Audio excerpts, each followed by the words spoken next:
जय हिंद दोस्त, कैसे हैं आप लोग। उम्मीद है कि आप लोग बहुत ही अच्छे होंगे, मस्त होंगे, जबरदस्त होंगे और आपकी पढ़ाई भी बहुत अच्छे से चल रही होगी। तो आपका स्वागत है आपके अपने परिवार मैथ वाला सॉल्यूशन में। आप सभी को पता है कि हम इस यूट्यूब चैनल पर प्रीवियस ईयर क्वेश्चन पढ़ा रहे हैं। 2018-2019 पढ़ाकर अपलोड कर दिया गया है। जिन छात्रों ने नहीं देखा है जाकर अवश्य देखें। और इसी सिलसिले में आज हम 2021 का क्वेश्चन, प्रीवियस ईयर क्वेश्चन पढ़ाने जा रहे हैं, जो कि सीटेड बेस्ड होता है, मैथ का कैलकुलेशन वाला। चलिए देखते हैं पहला नंबर क्वेश्चन, जो कि 31 से स्टार्ट होता है। कह रहा है 1 सेंटीमीटर गुणे 1 सेंटीमीटर वाले 48 छोटे वर्गों को कुल कितने प्रकार से व्यवस्थित किया जा सकता है कि परिमाणिक क्षेत्रफल 48 सेंटीमीटर स्क्वायर आए। ध्यान देते हैं, क्वेश्चन को कम से कम 2 से 3 बार पढ़ेंगे। फिलहाल मैंने एक बार पढ़ के सुना दिया है। कह रहे हैं 1 मल्टीप्लाई 1 मतलब 1 सेंटीमीटर मल्टीप्लाई 1 सेंटीमीटर वाले 48 छोटे वर्ग। ऐसे ऐसे कितने वर्ग होंगे? कुल 48 वर्ग होंगे। उन सभी को क्या करना, हमें कितने तरीके से व्यवस्थित करें। ऐसे ऐसे 48 वर्ग हैं, उनको कितने प्रकार से व्यवस्थित किया जाए ताकि उनका क्षेत्रफल क्या आ जाए, 48 आए। पहली बार तो देखो, एक प्रकार से ऐसे व्यवस्थित किया जा सकता है।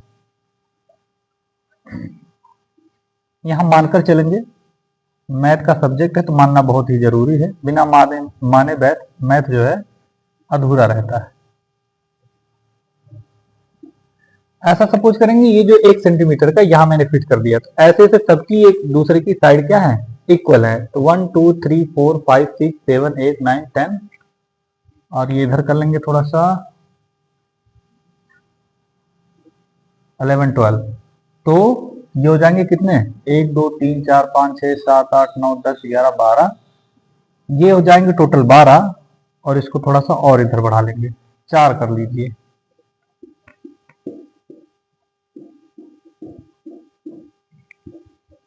अब इधर से देखेंगे 1 2 3 4, तो ये हो जाएंगे 4, ये हो जाएगा 12। इन दोनों का मल्टीप्लाई करेंगे, कितना आ जाएगा, 48। ऐसे ही तो इसका एरिया निकाला जाएगा। तो पहले हमने इस तरीके से व्यवस्थित कर दिया गया। अब हो सकता है कि यहाँ 8 कर लिया जाए, यहाँ 6 कर लिया जाए, तो कितना होगा, 8 6 48 होगा, तो भी 48 सेंटीमीटर स्क्वायर निकल के आएगा। तो ऐसे इस 48 वर्गों को कितनी प्रकार से व्यवस्थित किया जा सकता है, यही पूछ रखा है। ऑप्शन में है 6 4 5 2, कितने प्रकार से व्यवस्थित किया जा सकता है। चलिए आइए देखते हैं इसको कैसे करेंगे। तो सबसे पहले हम 48 का गुणनखंड निकालेंगे, ठीक है। तो 48 का गुणनखंड करने का मतलब, जैसे 48 का गुणनखंड मतलब 48 को ऐसी कौन कौन सी संख्या है जो 48 को क्या कर देंगे, डिवाइड कर देंगे। तो पहली बात तो एक ही है, दूसरी बात तो कौन है, 2 है, और 3 भी हो सकता है, 4 भी होगा, 12 चौक 48, 5 नहीं होगा, 6 होगा, 6 8 48, 8 बार होगा, 8 6 48, और क्या होगा, 12 होगा, 12 3 36, 12 चौक 48, उसके बाद 24 होगा, तो 24 दोनों 48, फिर केवल 48 होगा, ठीक है। हमने इसका गुणनखंड देख लिया। अब जिन छात्रों को नहीं आता होगा, थोड़ा सा इसको सीखना पड़ेगा।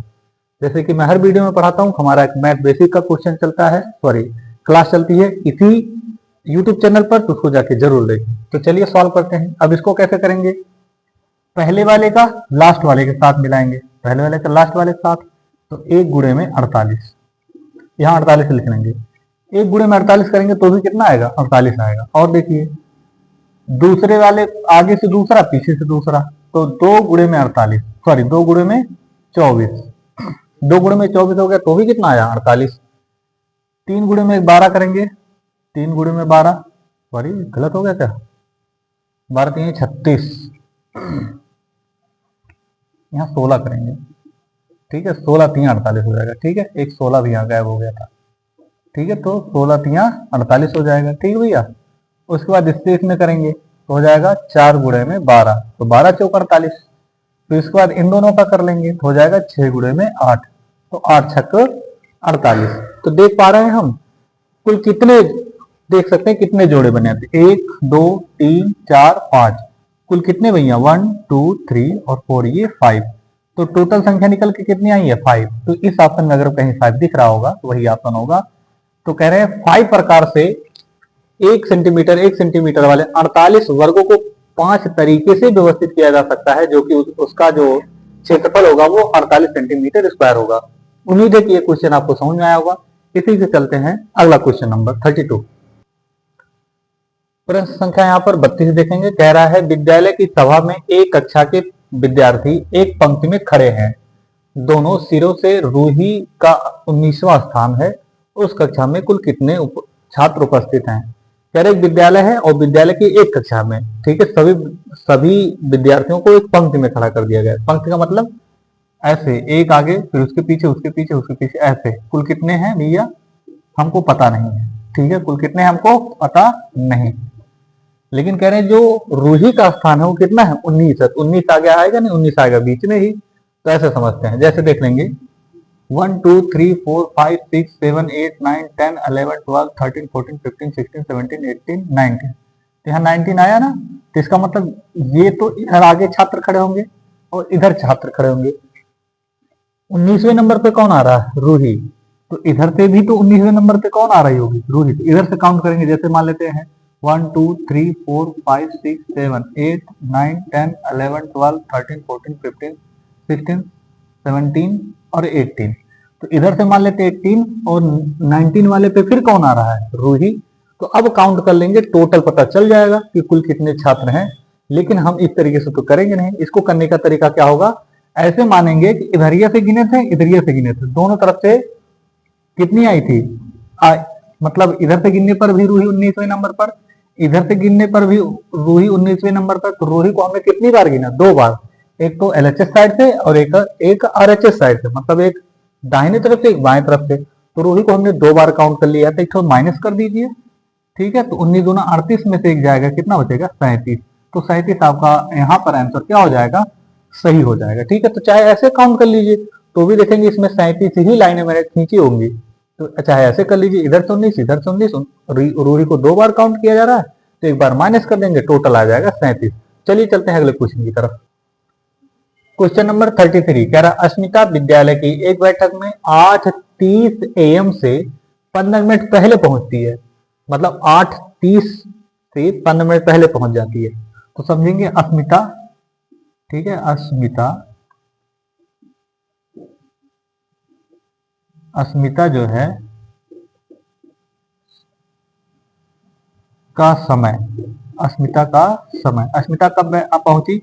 8:30 से 15 मिनट पहले, तो इसका मतलब 8:15 पे पहुंची होगी, ठीक है। कितना? 8:15 पे पहुंची होगी, ठीक है। आगे कह रहे हैं वह अपने सहकर्मी से आधे घंटा पहले पहुंची थी, अपने सहकर्मी से आधे घंटा पहले पहुंचे। तो सहकर्मी कब आया था ये देखेंगे, तो सहकर्मी कब आएगा ये देखिए, सहकर्मी का समय, सहकर्मी कब आए थे उस मीटिंग में? कह रहे हैं आधे घंटा पहले। किससे? सहकर्मी से। तो सहकर्मी इसमें आधे घंटा जोड़ दीजिए, तो हो जाएगा कि भैया वो पहुंचा था सहकर्मी 8:45 पे, ठीक है। अस्मिता पहुंची 8:15 पे, सहकर्मी पहुंचा 8:45 पे, ठीक है। कह रहे हैं जो कि बैठक के लिए 40 मिनट की देरी से पहुंचा। ये भैया सहकर्मी बैठक में 40 मिनट की देरी से पहुंचे। तो वो पूछ रहे हैं बैठक का निर्धारित समय क्या था। तो देखो कितने मिनट, सहकर्मी को कहा जा रहा है सहकर्मी भैया बैठक से 40 मिनट देरी में पहुंचे। तो 40 मिनट देरी में, इसमें 8:45 में 40 मिनट देरी घटा देंगे, क्योंकि देरी कहेंगे बाद पहुंचा तो जोड़े होते हैं, देरी कह रहा मतलब पहले, यहाँ घटा देंगे 40 मिनट, तो हो जाएगा 8:05। तो देखेंगे 8:05 कहीं ऑप्शन में है, तो ऑप्शन नंबर चौथा यहाँ पर सही हो जाएगा, ठीक है। फिर से देखेंगे, कह रहे हैं यहाँ जो अस्मिता है वो 8:15 पे पहुंचती है। कैसे? क्योंकि 8:30 पे पहुंचना था, लेकिन 8:15 पे पहुंची। कह रहा 8:30 से 15 मिनट पहले, तो 8:15 पे पहुंची। फिर कह रहे सहकर्मी से कौन? अस्मिता 30 मिनट पहले पहुंची, मतलब आधे घंटे पहले पहुंची। जब आधा घंटा पहले पहुंची, इसका मतलब सहकर्मी कहे पहले कब सहकर्मी पहुंचा कब होगा? 8:45 पर, ठीक है। तो फिर कह रहे हैं कि जो सहकर्मी था वो बैठक में 40 मिनट की देरी से पहुंचा, मतलब बैठक हुआ पहले में 40 हो गया, और सहकर्मी पहुंचे कब? 8:45 पर। तो इसका मतलब बैठक पहले चालू हो गया था, 40 मिनट क्या करेंगे? घटाएंगे, तो टोटल समय निकल के आ जाए 8:05 पे। तो चलिए चलते हैं अगले नंबर क्वेश्चन की तरफ, क्वेश्चन नंबर 34। क्वेश्चन नंबर 34 मतलब क्वेश्चन नंबर 34 क्या कह रहा है, एक संख्या 100 के आधे से अधिक है। मतलब एक कोई संख्या जो कि 100 के आधे से अधिक है, तो 100 का आधा तो आधे से अधिक, 100 का आधा कितना होता है 50, इससे अधिक मतलब 51 52 कुछ भी होगा, ठीक है। यह दहाई 6 दहाई से अधिक 8 इकाई से कम है, ठीक है। जो संख्या है, जो दहाई का स्थान है, संख्या जो है, जो संख्या, ठीक है, जो भी पहले कह रहा है एक संख्या 100 के आधे से अधिक है। मान लेते हैं कोई संख्या है जो कि 100 के आधे से मतलब 50 से अधिक होगा, ठीक है। तो 50 से अधिक कितने, तो सभी हैं, कोई दिक्कत नहीं है। कह रहे यह 6 इकाई से अधिक 8 दहाई से कम होगा।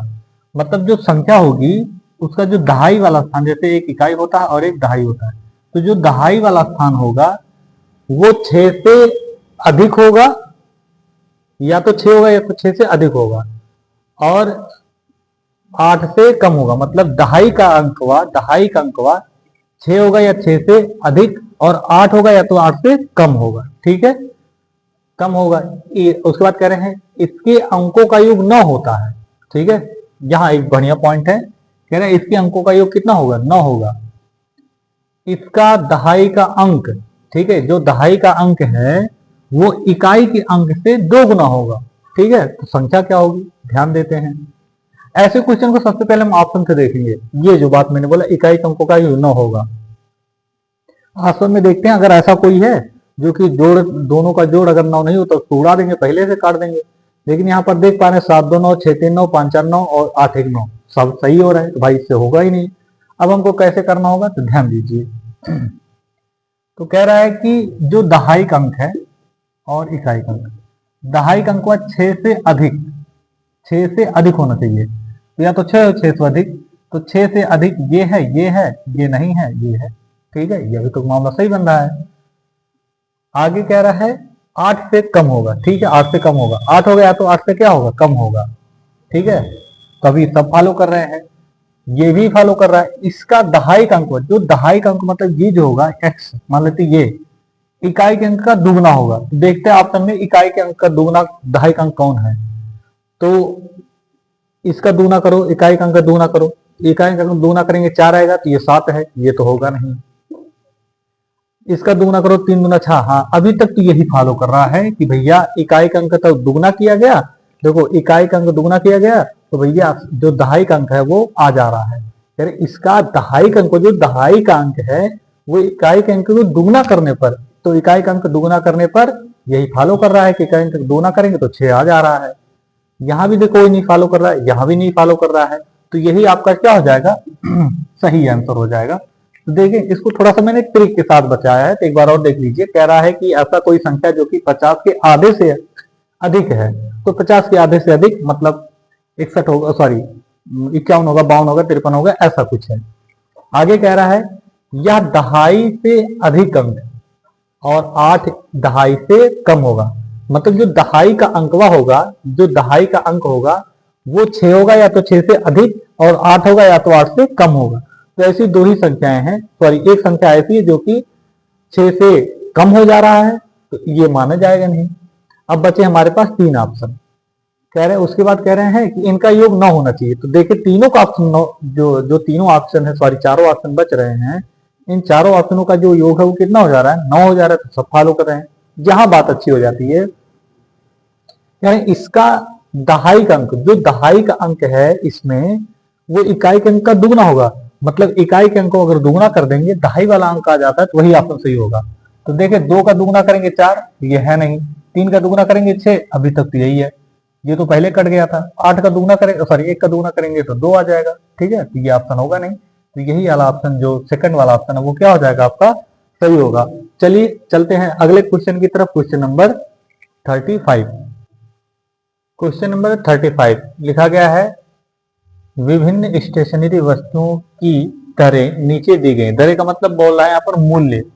स्टेशनरी वस्तुएं भैया यहाँ पर दी गई है। स्टेशनरी कह रहा है क्रेयॉन का पैकेट, क्रेयॉन का एक पैकेट का जो मूल्य है वो 15 रुपये 20 पैसे है। पेंसिल के एक पैकेट का मूल्य जो है वो 14 रुपए है। स्केच पेन का एक पैकेट का जो मूल्य 22 रुपये 50 पैसे है। एक कैंची का मूल्य 17 रुपए है।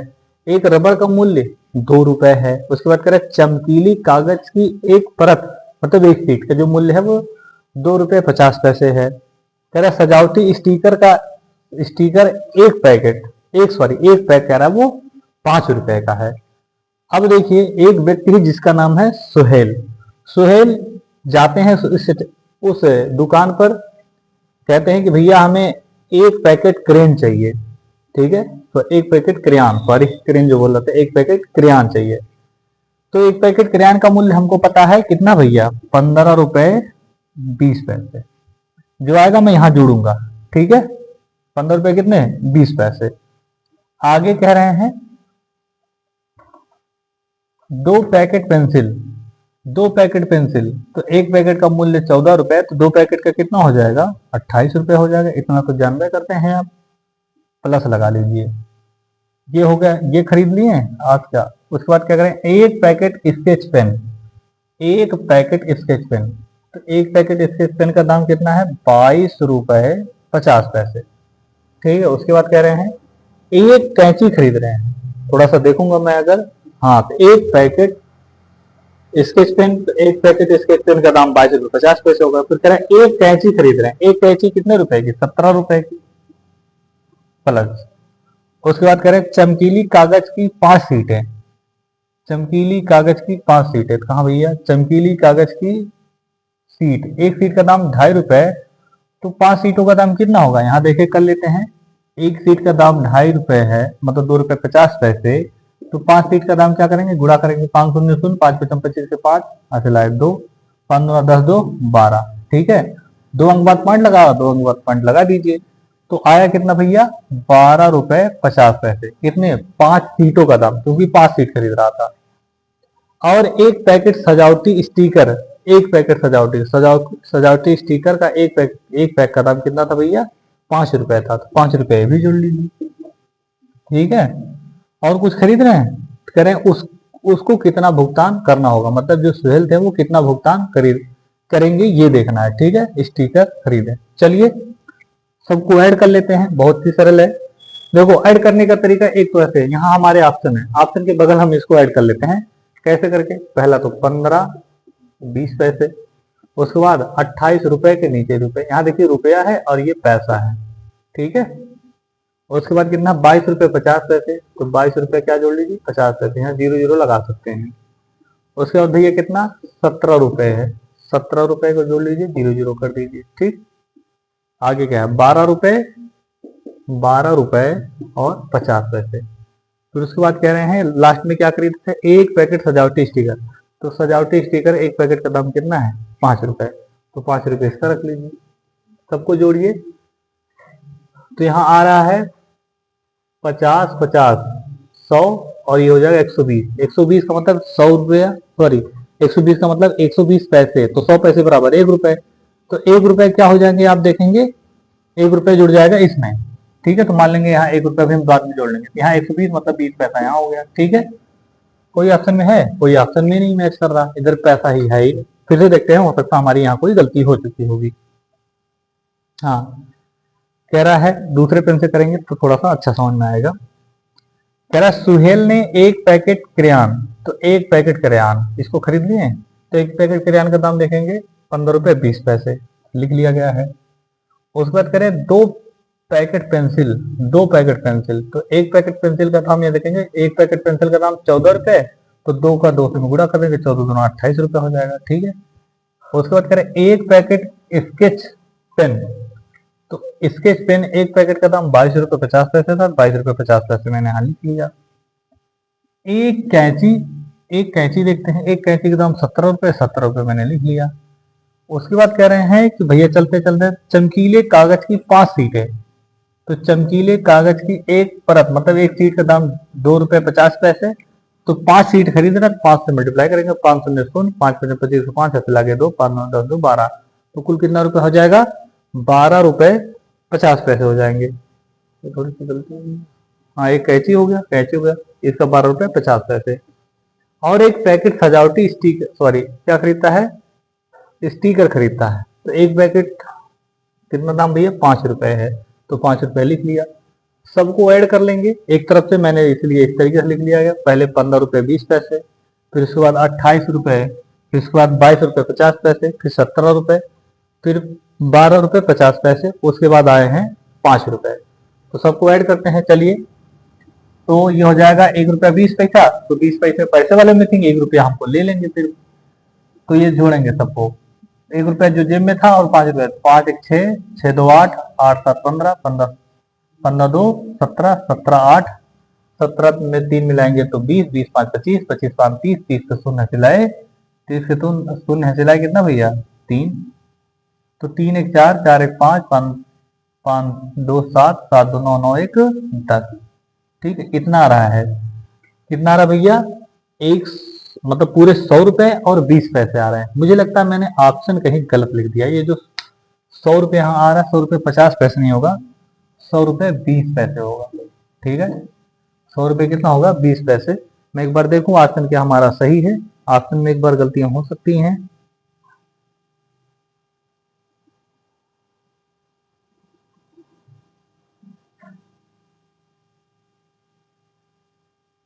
नहीं, ऑप्शन भी तो 100 रुपए और 50 पैसे हैं। ऑप्शन तो यही है, 100 रुपए 50 पैसे। ठीक है, तो गलती कहाँ 30 पैसे की हो रही भाई साहब? 30 पैसे की गलती कहाँ हो रही है?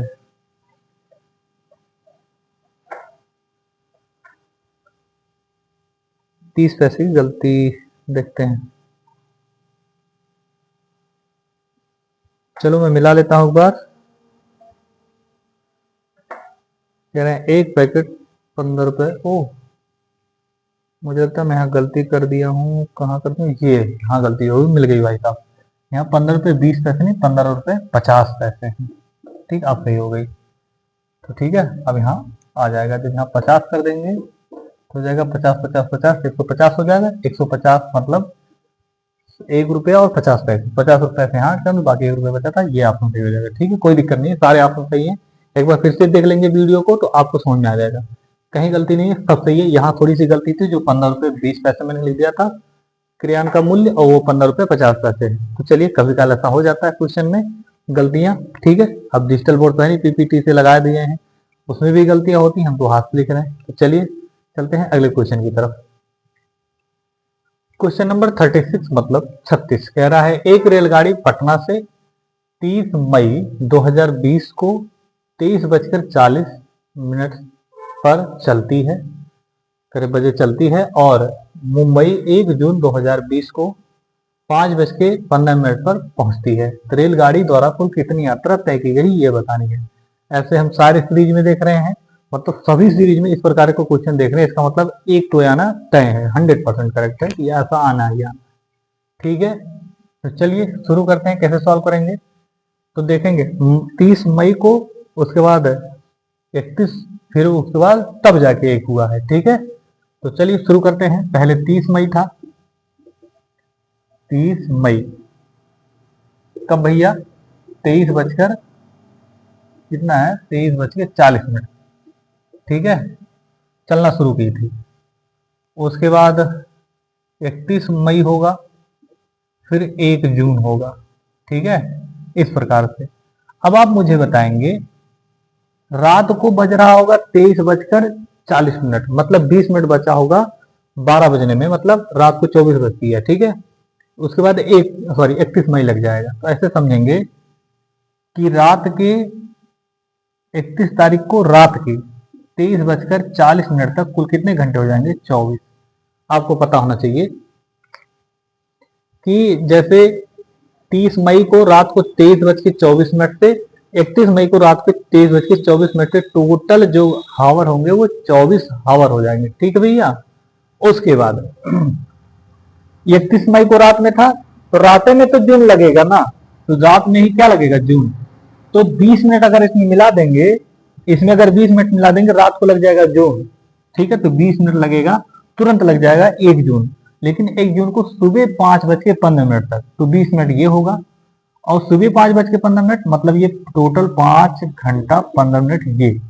ठीक है भाई, रात को जब 20 मिनट 20 मिनट इसमें मिलाएंगे तो कितना हो जाएगा? 24 घंटा हो जाएगा, 24 के बाद 1 बजेगा, मतलब वहां जैसे 20 मिनट मिलाएं तुरंत 1 जून हो लग जाएगा। जैसे इसमें 20 मिनट मिलाएंगे तुरंत क्या हो जाएगा, 1 जून रात को ही लग जाता है, आपको पता है, क्योंकि अभी हमने जल्द ही हैप्पी न्यू ईयर मनाया रात में। ठीक है, तो चलिए 20 मिनट ये ऐड हो जाएगा। उसके बाद जैसे ही रात को 24 बजा मतलब 12 बजा, उसके बाद 1 2 3 4 5, तो 5:15 ये मतलब 5 घंटा 15 मिनट ये। तो इन सभी को जोड़ लेंगे, जो ऑप्शन में होगा उसी को टिक कर देंगे। तो चलिए जोड़ते हैं। तो पहले 24 आवर 00 मिनट, फिर उसके बाद 20 मिनट, फिर उसके बाद भैया 5 घंटे और 15 मिनट। ठीक है, मिनट को मिनट में जोड़ेंगे और हावर को हावर में जोड़ेंगे। ठीक है, तो ये जोड़ेंगे 20 और 15 कितना हो जाएगा, 35 हो जाएगा। हाँ, ऑप्शन में एक जगह 35 है, मतलब ये ऑप्शन सही होगा। आगे करो या ना करो कोई दिक्कत नहीं, लेकिन कर लेते हैं। 24 में 5 जोड़ेंगे कितना हो जाएगा, 29। तो 29 घंटे 35 मिनट। सेकंड ऑप्शन आपका क्या हो जाएगा, सही हो जाएगा। 7 कह रहा है एक 5 अंकों वाली संख्या में 100वें स्थान का अंक 10,000वें स्थान के अंक का 3/4 है। ठीक है, और 10वें स्थान का अंक 100वें स्थान के अंक का 2/3 है। 10वें स्थान का अंक सबसे छोटी अभाज्य संख्या का वर्ग है, और 1000वें स्थान का अंक 1 अंक वाली सबसे बड़ी अभाज्य संख्या है। यदि इकाई स्थान का अंक सबसे बड़ी 1 अंक वाली विषम संख्या है तो संख्या क्या होगी।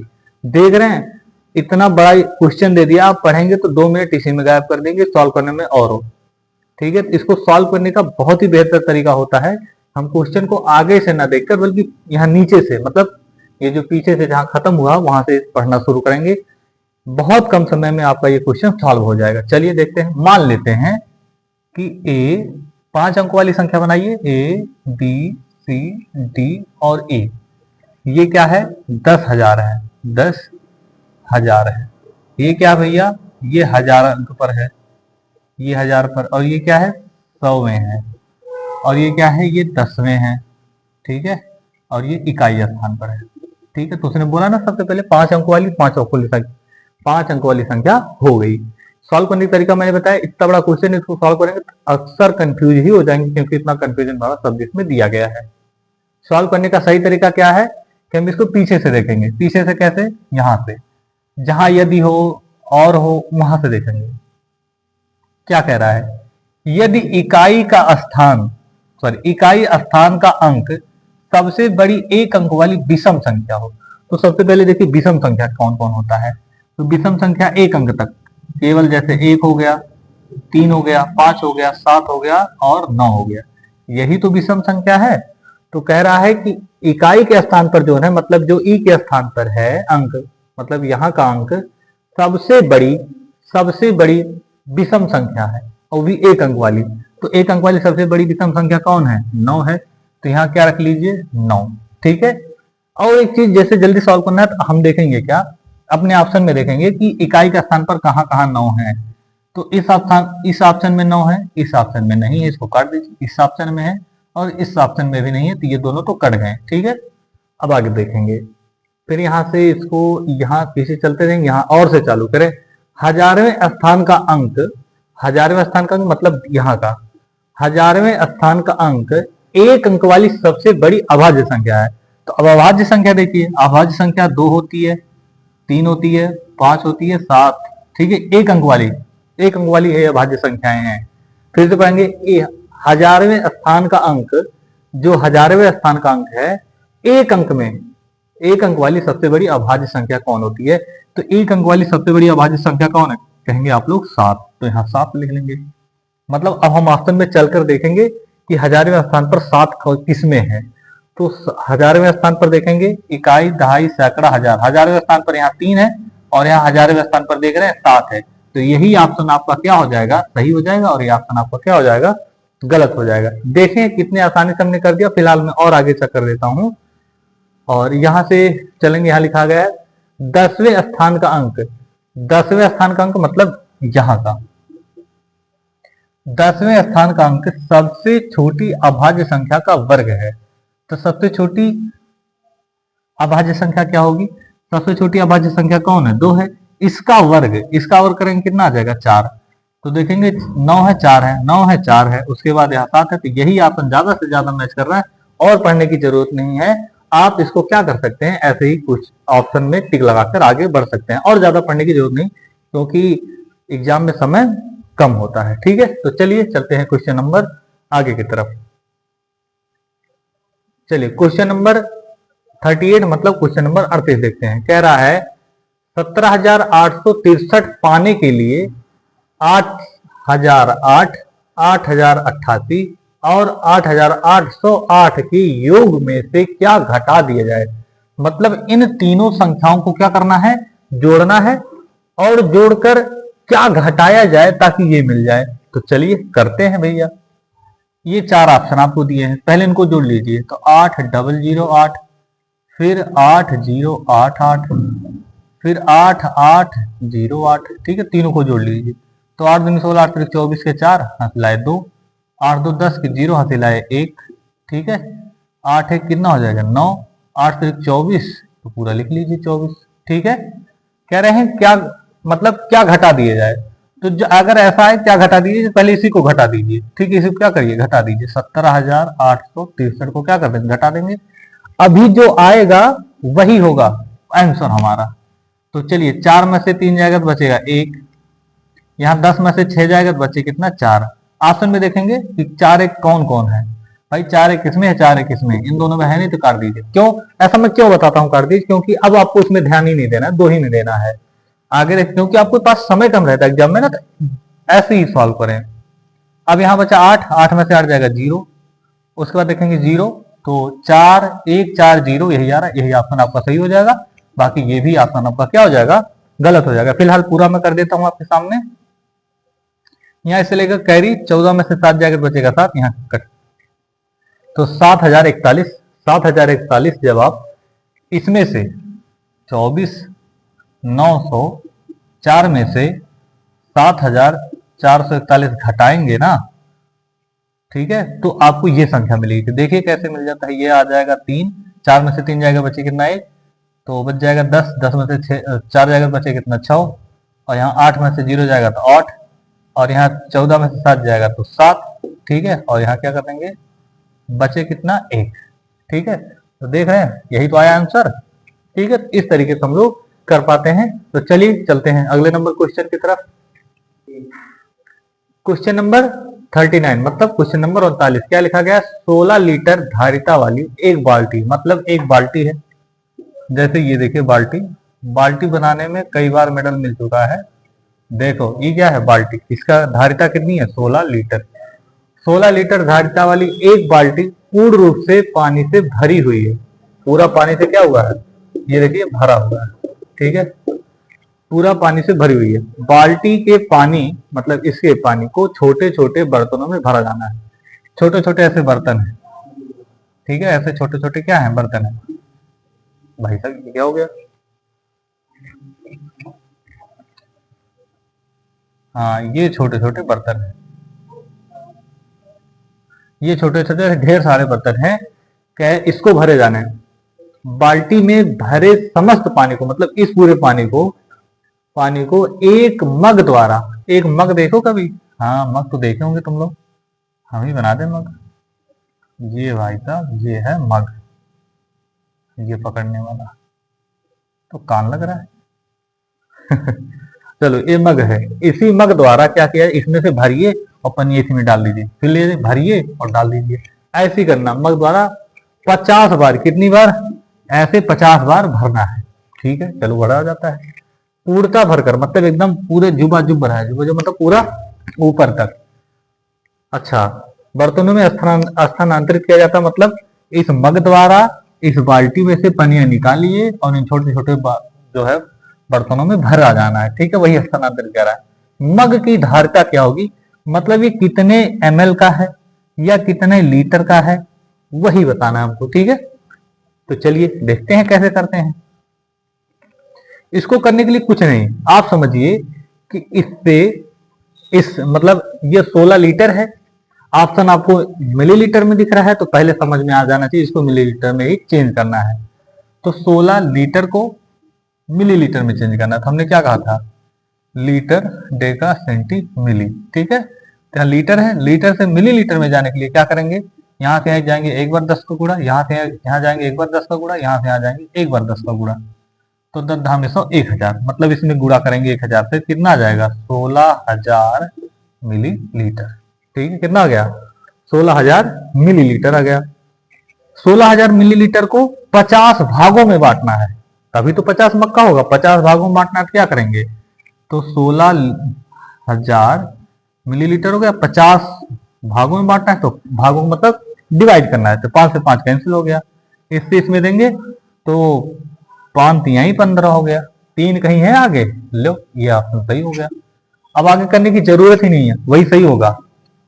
तो 5 तिहाई 15, एक बचा 10 हुआ, तो 5 दुनिया 10। अब 0 बच रहा, 0 लगा लीजिए, यही ML आंसर आ जाएगा। देखें यही आपका आंसर क्या हो जाएगा, सही हो जाएगा, ठीक है। तो चलिए चलते हैं क्वेश्चन नंबर 40 की तरफ। क्वेश्चन नंबर 40 कह रहा है एक टैक्सी का मीटर पहले 2 किलोमीटर की यात्रा के लिए 50 रुपए भाड़ा चार्ज करती है, या फिर कह सकते दिखाती है, और उसके बाद प्रति किलोमीटर की यात्रा के लिए 16 रुपए लेता है। मतलब उसके बाद मतलब 2 किलोमीटर जाएगा तो वो 50 रुपए ले लेगा, ठीक है। तुम चाहे जाओ या ना जाओ, लेकिन पहले 2 किलोमीटर के लिए वो 50 रुपए लेगा, ठीक है। चलिए ठीक, कोई बात नहीं है। और उसके बाद प्रति किलोमीटर की यात्रा के लिए 16 रुपए भाड़ा चार्ज करता है। मंजू अपने घर से रेलवे स्टेशन की यात्रा के लिए 258 रुपए किराया देती है। उसके घर से रेलवे स्टेशन की यात्रा क्या होगी ये बता दीजिए। सॉरी, उसके घर से रेलवे स्टेशन की बीच की दूरी क्या होगी बताइए। हमें दूरी पता नहीं है, ठीक है। तो चलिए मान लेते हैं दूरी d है। कुल दूरी कितना है, d है। अगर कुल दूरी में हम 16 से गुणा कर देंगे तो कुल रुपया निकल आएगा। तो भैया टोटल रुपया ले रहा है 200, कितना ले रहा है भैया 258 रुपए। तो 2 किलोमीटर का 50 रुपए इसमें से निकाल दीजिए, क्योंकि ऑलरेडी है। तो 200 कितना होगा 8 रुपए। 208 रुपए किसके लिए है, कुल दूरिया के लिए, मतलब बची हुई दूरिया के लिए। तो 16d बराबर किसके होगा 208 के लिए, ठीक है। यहाँ ये डिवाइड में है, मल्टीप्लाई में धराएगा तो क्या हो जाएगा डिवाइड में। तो d बराबर 208 भागे क्या हो जाएगा 16। 16 से काटेंगे, 16 एकन्ने 16, बचेगा 4 तभी 20 होगा, तो आ जाएगा इसके पास, तो हो जाएगा 48। तो 16 तिया 48। 13 किलोमीटर तो ये आ रहा है। 2 किलोमीटर पहले चला था जो 50 रुपए लिया था, और मैंने पहले 50 रुपए क्या कर दिया था भैया, घटा दिया था, ठीक है। समझे एक बार, बहुत ही जल्दी से मैं समझा दिया कि 2 किलोमीटर का 50 रुपए ले रहा है, ठीक है भैया तुम ले लो। 2 किलोमीटर मान लेते चल चुका होगा, 50 रुपए ले लिया होगा। 258 रुपए में से 50 रुपए ले लिया होगा 2 किलोमीटर का, ठीक है, घटा दिए 208 रुपए। 208 रुपया क्या था, बची हुई दूरी के लिए। तो मान लेते हैं बची दूरी डी थी, और 16 से मल्टीप्लाई कर दिया गया, कुल दूरी पैसा निकल जाएगा। इधर ये चला जाएगा भाग में, तो भाग देंगे 13 आएगा। तो 13 किलोमीटर की और 2 किलोमीटर जो पहले से चल चुके थे, तो 13 2 मिला के कुल कितना हो जाएगा 15। तो आपका ऑप्शन नंबर 3 क्या हो जाएगा, सही हो जाएगा। क्वेश्चन नंबर 57 कह रहा है एक आयत की लंबाई चौड़ाई से, यहां थोड़ा सा रुकना पड़ेगा आपको, कहेंगे एक आयत की लंबाई चौड़ाई से 5 सेंटीमीटर अधिक है। यदि चौड़ाई 12 सेंटीमीटर है तो आयत का क्षेत्रफल कितना होगा ये बताना है। तो चलिए शुरू करते हैं। इसको सॉल्व करना बहुत ही सरल है, और आप लोगों से एक रिक्वेस्ट है कि जो इस चैनल पर नए हैं वो चैनल को जरूर सब्सक्राइब कर लें, साथ साथ बेल आइकन को भी दबा लें, और कमेंट भी करें ताकि मुझे अच्छा लगे कि मैं पढ़ा कैसे रहा हूँ। इस बात को जरूर बताएं कि आप पढ़ा कैसे रहे हैं। कमियां होंगी, मैं स्टार्ट किया हूं तो उसको जरूर सुधारूंगा। फिलहाल चलिए चलते हैं अगले क्वेश्चन की तरफ, और लाइक करना ना भूलें, ठीक है। चलिए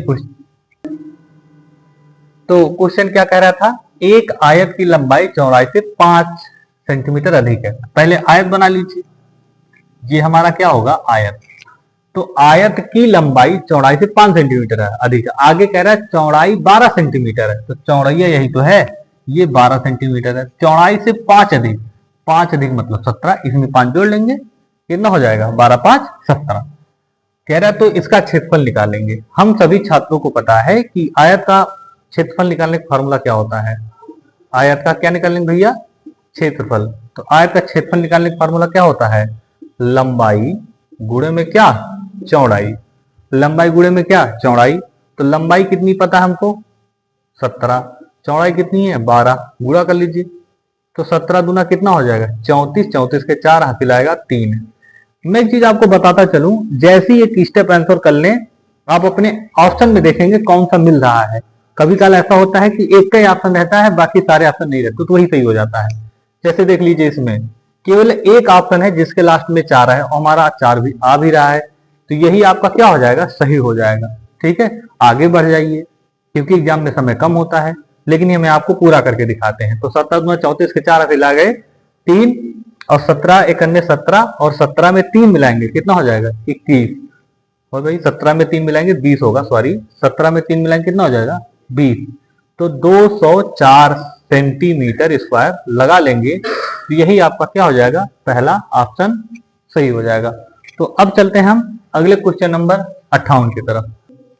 क्वेश्चन नंबर 58, इसमें कह रहा है एक त्रिभुज का क्षेत्रफल 48 सेंटीमीटर स्क्वायर है और उसकी ऊंचाई 8 सेंटीमीटर है। त्रिभुज का क्षेत्रफल, देखो त्रिभुज में लिखने के बजाय ऐसे एक सिंबल बना दिया, इसको भी त्रिभुज पढ़ा जाएगा। त्रिभुज का आधार कितना होगा? ठीक है, लिखने में बड़ी मेहनत करनी पड़ती भैया। ठीक है, जब बड़े बड़े क्वेश्चन होते हैं तो बहुत ज्यादा समय लग जाता है, इसलिए थोड़ा सा शॉर्ट फॉर्म अपना लिया मैंने यहाँ पर। कह रहा है एक त्रिभुज है, तो त्रिभुज बना लीजिए, ए बी सी, ये एक त्रिभुज है। कह रहे त्रिभुज का क्षेत्रफल 48 सेंटीमीटर स्क्वायर है और उसकी ऊंचाई 8 सेंटीमीटर। ऊंचाई तो भैया यही है, 8 सेंटीमीटर। ठीक है, 8 सेंटीमीटर। त्रिभुज का आधार कितना होगा, मतलब ये पूछ रखा है। ठीक है, आधार बोले तो इंग्लिश में बेस। ठीक है, चलिए कोई बात नहीं है। आपको एक फार्मूला याद होना चाहिए, एरिया ऑफ ट्रायंगल, सॉरी त्रिभुज का क्षेत्रफल। त्रिभुज का क्षेत्रफल, त्रिभुज का क्षेत्रफल निकालने का फॉर्मूला क्या होता है? 1/2 आधार, आधार गुणे में ऊंचाई। ठीक भैया, आधार गुणे में ऊंचाई। तो भैया त्रिभुज का क्षेत्रफल कितना दिया हमको? 48, तो 48 लिख लीजिए। ठीक है, और साथ में 1/2, तो 1/2 गुणे में आधार, यही तो पूछ रहा है, आधार तो पूछ रहा है ना, तो आधार इसे रहने दीजिए। ठीक है, आधार को आधार रहने दीजिए, गुणे ऊंचाई की वैल्यू कितनी दी है? 8, तो 8 को इधर ले आइए। ठीक है, कितना हो जाएगा? 8 को इधर ले आइए। इधर ये गुणे में है, इधर आएगा किस में हो जाएगा? भाग में। पहले ऐसे करें, ये जो इधर भाग में है मतलब 1/2 में भाग में होगा, इधर जाएगा तो गुणे में हो जाएगा। मतलब लिखेंगे अब 48 गुणे में 2 बराबर आधार। ठीक है, और ये गुणे में इधर आएगा तो क्या हो जाएगा? भाग में। ठीक है, 8, तो 8 करने 8, 8 छक 48, और 2 दूना कितना हो जाएगा? सॉरी 6 दूना कितना हो जाएगा? 12। तो आपको पता होना चाहिए जो आधार है वो निकल के आ रहा है कितना? 12 सेंटीमीटर। ऑप्शन देखेंगे, ऑप्शन नंबर दूसरे वाले में 12 सेंटीमीटर लिखा है। ठीक है, तो देखिए आपको फार्मूला इसमें याद करना होगा, और ये कोई बड़ी चीज नहीं होती। ठीक है, हाँ दिक्कत उनके लिए है जो आर्ट पढ़ रहे हैं या फिर आर्ट पढ़े होंगे, उनके लिए दिक्कत है। साइंस आर्ट वाले बच्चों के लिए नहीं दिक्कत है। ठीक है, तो चलिए आपने देखा कि हमने 58 नंबर क्वेश्चन कर लिया है। इसके अगले नंबर क्वेश्चन 59 की तरफ। नंबर 59 मतलब 59 कह रहा है एक वर्ग का क्षेत्रफल 144 सेंटीमीटर स्क्वायर है, वर्ग की भुजा क्या होगी ये बताना है। तो हम सभी को पता है वर्ग हमारा क्या होता है, कैसे होता है? वर्ग कुछ ऐसे होता है जिनकी सभी भुजाएं आपस में क्या होती हैं? बराबर होती हैं, ए बी सी और डी। ठीक है, सभी भुजाएं आपस में क्या होती हैं? बराबर होती हैं। तो आपको पता होना चाहिए वर्ग का क्षेत्रफल निकालने का फॉर्मूला क्या होता है? वर्ग का क्षेत्रफल निकालने का फॉर्मूला क्या होता है? भुजा का स्क्वायर। ठीक है, क्या करेंगे भैया? भुजा का स्क्वायर। ठीक है, भुजा का स्क्वायर। तो आप देखेंगे वर्ग का क्षेत्रफल कितना दिया है? 144 दे रखा है, उसके बाद भुजा का स्क्वायर। ठीक है, भुजा का क्या? स्क्वायर। अब आपको पता होना चाहिए कि किसी तरीके से हमें भुजा का स्क्वायर हटा दीजिए तो निकल आएगा। तो एक तो तरीका ये है कि इसको उठा के इधर फेंकेंगे तो अंडर रूट हो जाएगा, तो ये हो जाएगा अंडर रूट में 144 इसके बाद भुजा। ठीक है, और भुजा को मान लेते ए। तो अब बताइए 144 किसका स्क्वायर रूट है? तो कहेंगे 12 का। ठीक है, तो 12 का स्क्वायर कर लीजिए। तो ये स्क्वायर से अंडर रूट क्या हो जाएगा? कट जाएगा। तो उसके बाद भुजा, भुजा मतलब ए। मैं आपको फार्मूला कभी कभी बताऊंगा कि वर्ग का क्षेत्रफल बराबर ए का स्क्वायर। ए का मतलब भुजा। तो भुजा बराबर कितना आ गया? 12। भुजा बराबर कितना आ गया? 12 और सेंटीमीटर। यही तो हमसे पूछ रहा था ना, भुजा ही तो पूछ रहा था। भुजा आ गया 12 सेंटीमीटर। ऑप्शन देखेंगे कुछ दूसरा वाला ऑप्शन क्या हो जाएगा? सही हो जाएगा। तो देखें कितने आसानी से कर दिया गया। चलिए क्वेश्चन नंबर 60 की तरफ। क्वेश्चन नंबर 60 क्या कह रहा है कि एक आयताकार कमरे की लंबाई 10 मीटर और चौड़ाई 8 मीटर है। कमरे की परिमाप कितनी होगी ये बताना है ना। तो चलिए पहले आयताकार कमरा बनाइए। आयताकार कमरा कुछ ऐसे ही होता है, मान लेते हैं। नाम दे देंगे इनके कोनों का ABCD। ठीक है भैया। तो पहली बात तो आपको पता होना चाहिए आयताकार जो कमरे होते हैं या फिर आयत का जो परिमाप निकालने का फार्मूला वो क्या होता है? तो परिमाप। लेकिन परिमाप किसका? आयत का। आयत का परिमाप निकालने का फार्मूला क्या होता है? दो ब्रैकेट में क्या होता है? L प्लस में B। ठीक है, 2 की जगह 2। L का मतलब क्या होता है? लंबाई। और B का मतलब क्या होता है? चौड़ाई। तो आप बताएंगे लंबाई कितनी है? कह रहा है लंबाई 10 है तो 10 लिख लेंगे, प्लस चौड़ाई कितनी है? 8 है तो 8 लिख लेंगे। ठीक है, तो 2 की जगह 2 रखेंगे। 10 में 8 जोड़ेंगे कितना हो जाएगा? 18। ठीक है, 18 ये इसके गुणे में है। 18 दूना कितना हो जाएगा? 36 और सेंटीमीटर कितना हो जाएगा भैया? सेंटीमीटर। तो 36 ऑप्शन में देखेंगे कहीं है? तो देखेंगे दूसरा ऑप्शन यहाँ भी सही है। सॉरी यहाँ 3 लिख दिया हूँ, यहाँ 2 लिखे रहेंगे। ठीक है, तो दूसरा ऑप्शन क्वेश्चन नंबर 60 में भी सही है। आपको बता दें कि जो मैथ है वो कठिन नहीं होता, केवल हम लोग कठिन को समझ लेते हैं। अगर आपको जैसे इसमें फार्मूले याद हैं तो बड़े आसान है करना, बहुत ही इजी तरीके से किया जा सकता है। तो उम्मीद है कि आप लोगों को ये अच्छा लगा होगा वीडियो। अगर वीडियो अच्छा लगा है तो लाइक करें, शेयर करें और सब्सक्राइब जरूर करें। और जिन लोगों को जरूरत है तो उनको जरूर इसको पहुंचाएं। ठीक है, तो बने रहिए हमारे इस YouTube चैनल पर। धन्यवाद आपका।